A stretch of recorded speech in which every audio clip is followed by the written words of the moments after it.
The woman you're most attracted to is probably the one who makes you slightly anxious. Not comfortable.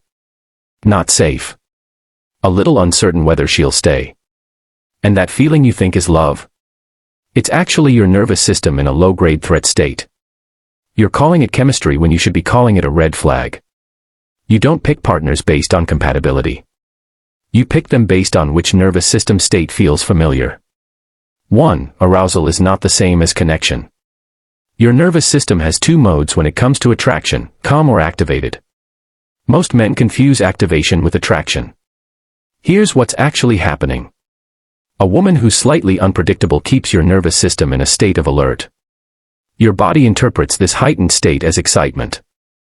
A woman who's consistently kind, available, and stable. Your nervous system settles. Your body interprets this as boring. The problem, activation feels like desire. It's not. It's threat detection. Men raised around emotional unavailability, parents who were distant, unpredictable, or withdrawn, learn to associate that state with love. So you naturally gravitate toward women who recreate it. She's flaky. Your nervous system lights up trying to win her. She's stable. Your nervous system doesn't know what to do with the lack of struggle. This isn't about choosing wrong. This is about your nervous system being trained to seek its own familiar danger. 2. You're selecting for status signaling, not partnership. There's a difference between what your conscious brain says you want and what your nervous system actually rewards. You say you want someone kind. But when you're actually dating, what gets you hooked? She has high social value, lots of attention from other men. She's conventionally attractive in a way others notice. She's got status, career, lifestyle, connections. Why? Because your brain is still running a 30,000-year-old program. Securing a high-value mate means, I'm secure. Her value signals your value. But here's the trap, women selected for status indicators are often terrible at partnership. They're managing their image, not managing the relationship. And when real intimacy is required, vulnerability, consistency, showing up when it's not Instagram-worthy, they're not equipped for it. You picked a partner for what she broadcasts. Not for what she actually delivers in private. 3. Uncertainty keeps you attached and miserable. This one's crucial. There's a psychological phenomenon called intermittent reinforcement. It's the most powerful way to condition behavior. Here's how it works.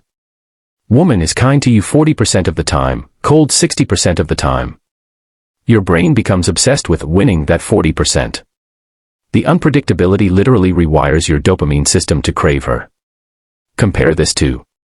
Woman is consistently kind 100% of the time. Your dopamine system normalizes it. You stop getting the hit, so you think you're losing attraction. This isn't her being wrong for you. This is your reward system being trained by intermittent reinforcement to prefer chaos. Men stay in miserable relationships for years because the on-again, off-again pattern created a dopamine dependency. You're not in love. You're addicted to the uncertainty. 4. Your attachment strategy determines your selection. Psychologists describe 3 attachment styles: secure, anxious, and avoidant.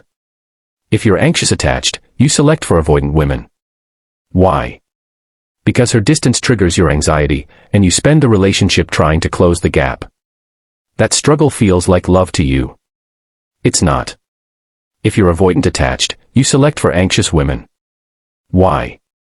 Because her neediness justifies your withdrawal. You get to feel independent while she does the emotional labor. You call it freedom. It's actually fear. Real compatibility happens when two secure people choose each other.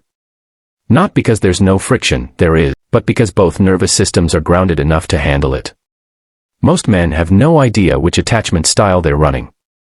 So they keep selecting the same incompatible nervous system over and over. Before you date again, figure out your attachment style. I'll put a quick test in the description. Do that first. Because if you don't know whether you're anxious or avoidant, you'll just repeat the same pattern with a different face. The woman you should be with probably won't feel like a spark at first. She'll feel like clarity. Stability. No mystery. No performance. Just presence. And your nervous system will tell you that's boring. That's the moment you'll know you've found the right person, because nothing in you will want to choose her.